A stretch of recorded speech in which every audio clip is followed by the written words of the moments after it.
Amigas e amigos, esta gritaria histérica deste ministro do STF, Luiz Roberto Barroso, o pangaré do Grupo Globo, nesta discussão com o também ministro do STF, o Gilmar Mendes, é muito sintomática. Revela uma certa histeria de desespero, né? Manifestação de desespero, porque a pressão do Grupo Globo em cima dessa questão é muito grande. O Grupo Globo mobilizou aí, né, toda a sua rataria, todos os seus cachorros loucos para ficar martelando nisso, procurando coisas e mais coisas, argumentos daqui, argumentos dali. Agora estão aí com o argumento do terrorismo, dizendo que o país vai ser traído, né, que não tem sentido, depois de tudo que a Operação Lava Jato fez, agora eles mudarem a jurisprudência. Terrorismo, esta é a palavra. O Gilmar Mendes não é nenhuma flor de primavera. Agora, este pangaré, Luiz Roberto Barroso, é uma visível flor do pântano. Ele está ali traduzindo exatamente essa pressão aí dessa facção do Grupo Globo. Aí junta tudo nessa facção, que é o pântano, né, mais fétido, né, mais apodrecido desse espectro, desse mundo aí da corrupção, o mundo da direita, o mundo golpista. Né? Só observar os comportamentos do Sérgio Moro, comentei aqui, com histeria, comportamento de boquirroto, o Bolsonaro de toga, nesse episódio agora recente, que ele mandou prender aí esse empresário Almada, alguma coisa Almada, né, que saiu por aí falando pelos cotovelos. O comportamento do seu círculo ali, da patotinha, da trupe, da gangue, é melhor dizer assim, né, para situar bem as coisas, pegando o retrospecto, a Operação Banestada, a Operação Maringal, consórcio Garibaldi, a PAI, etc., podemos, sim, né, sem exagero aqui na retórica, dizer que se trata de uma gangue. Né? Certamente, a marginália que eu falei aqui, a escumalha, certamente isso mereceria ações judiciais para investigar essa gente. Quem é essa gente? Esses conluios aí com o Roberto Youssef, com o Paulo Roberto Costa, né, e essa indústria toda aí da maracutaia, da delação premiada, etc, etc, etc. Tudo isso vem se manifestando exatamente neste tom do Luiz Roberto Barroso. É exatamente o mesmo tom. A gente pode, às vezes, ver uma maneira, uma forma, né? Uns têm uma forma, outros têm a outra, mas é o comportamento dos boquirrotos que eu tenho falado aqui. Da Lava Jato, é o caso aí desse boquirroto Deltan Dallagnol, é o caso do o Bolsonaro de toga, né, da corrupção, né, esses comportamentos que a gente, é só prestar atenção, não precisa ser muito, né, não precisa ter nenhuma especialização, não precisa ter nada aí de interpretação psicológica, nada disso, é só olhar os comportamentos, fica olhando, presta atenção na maneira como eles falam. A gente vê o cinismo escorrendo, né, das suas caras de pau.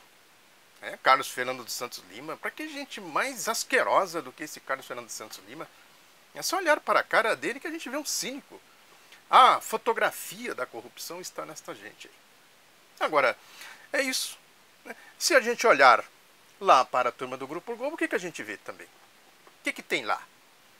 Aquela turma na rataria pretoriana mediática. Os capos do grupo, né? Os chefões, os marinhos. Quem é aquela gente lá? Como eles se formaram, como quem era Roberto Marinho antes do golpe de 1964, em que o Roberto Marinho se transformou no curso da ditadura do regime dos latrocidas de 64. O império que eles montaram. Para ser o quê? Porta-voz oficioso do regime de 64. Eles saíram da ditadura com um poder gigantesco. E manipularam as eleições de 1989. Todo mundo que acompanha a história, quem viveu aquela época, sabe muito bem o que eles fizeram ali, como foi sujo aquele jogo. É o jogo para eleger, reeleger o Fernando Henrique Cardoso. É o jogo sujo contra o ciclo democrático progressista aí dos ex-presidentes Luiz Inácio Lula da Silva. Portanto, o julgamento de amanhã, na verdade, se ele ocorrer, se não tiver aí virada de mesa, não tiver aí alguma outra atitude de marginais, que eles são, dessa marginália, dessa escumalha, é um julgamento que traduz esta lógica que eu tenho falado aqui de dois universos. Tem um universo aí do povo, né, que é o universo, é o povo lutando, batalhando para ter os seus direitos, para garantir os seus direitos, garantir os seus mecanismos de participação na institucionalidade do país. Que é isso, né, a Constituição. a Constituinte de 1988, a luta contra o regime dos latrocidas, que vem lá de trás da abolição do independente. Eu falo isso sempre aqui, que é importante a gente pegar isso sempre para a gente analisar as coisas. Tem um fio aí costurando tudo isso, o fio da história, que eu sempre digo aqui. Aí o povo conquistou, né? Teve uma revolução de 1930, teve a CLT, teve a estrutura sindical, a estrutura partidária. Tudo isso fez o quê? Trouxe o povo para a dinâmica do país. Isso, evidentemente, que não combina com a ideologia dos escravagistas, da elite brasileira, da direita brasileira. A gente ficaram aí tentando o tempo todo, desde o governo do general Eurico Gaspar Dutra, logo depois da Constituição de 46, tenho falado muito disso aqui. É importante a gente situar as coisas sempre nesses universos. Quem é quem nessa história toda? É isso. O espírito das leis de segurança nacional, lei infame, lei monstro, a Constituição fascista do golpe de 37, a lei tarada do general Eurico Gaspar Dutra, o espectro de decretos e atos institucionais da ditadura de 1964, as medidas provisórias do regime neoliberal, sobretudo da era Fernando Henrique Cardoso. Tudo isso compõe aí uma trajetória desse grupo, aí desse clube privado, deste mundo aí da corrupção contra as instituições do povo. E o povo ali lutando para fazer a Revolução de 30, para ter CLT, para ter a estrutura sindical, a estrutura partidária, para ter a Constituição de 1946, para ter a Constituição de 1988. Evidentemente que nesta dimensão eles procuram fazer as leis deles. São leis, na verdade, paralelas. Leis que são, na verdade, anti o arcabouço da legalidade democrática, o arcabouço das leis do povo. E o que nós estamos vendo nesta reta agora, mais recente, essa reta que resultou no golpe de 2016, é exatamente o espírito de tudo isso aí, concentrado nesse lodaçal que se chama Operação Lava Jato. Todo o espírito das leis aí, dos regimes de exceção, está concentrado nesse espectro aí da Operação Lava Jato. E aí tem a engrenagem, que eu sempre falei aqui, engraxada com a corrupção, os antagonistas da vida puseram aí, puseram uns artistas da Globo falando, não aceite pressão, Dona Carmen, não sei o quê. Não se sabe se são venais ou se são boçais. Tem também os cachorros loucos aí, dessas seitas de fariseus, da indústria do dízimo. Essa, na verdade, é uma igrejolândia, parece uma cracolândia. São seres zumbizados, eu não sei se são zumbis ou se são malandros, se são incautos ou se são ladrões. Eu acho que tem um misto, um pouco de uma coisa e de outra, em alguns setores, mas uma grande parte, na verdade, é gente zumbizada, da igrejolândia.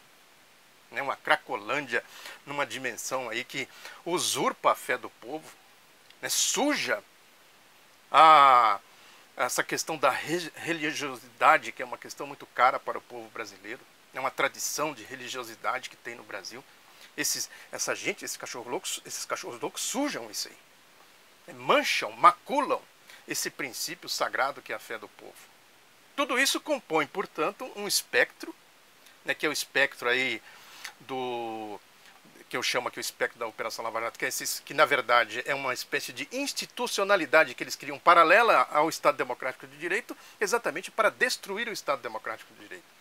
Esse julgamento, se ele ocorrer amanhã, certamente ele vai sintetizar tudo isso. Por isso que é importante a gente prestar muita atenção no que dizem, porque eles vão ter que entrar no mérito, não tem outra forma de julgar isso sem entrar no mérito, o que eles dizem, e o comportamento de um e outro. Lógico, essa facção aí do Temer, já tem se manifestado. Tem um editorial no jornal Estado de São Paulo hoje, dizendo isso, que a Lava Jato virou uma operação sem fim, saiu do foco que era a Petrobras, se transformou não numa organização judicial, mas numa organização moral. Essa moralidade de hipócritas, de fariseus, de cachorro louco, de ladrão, de malandros. A moralidade que tem aí nas facções do crime organizado não tem diferença nenhuma, à margem de toda a legalidade democrática, da soberania do povo, da soberania popular. O Estadão dizendo, como é que é? Virou um tribunal sem fim. Eu tenho falado aqui, é uma rosca sem fim. Lógico que o Estadão está exatamente na linha do Gilmar Mendes. Olha aí a dimensão que tem esse julgamento se ele ocorrer no STF.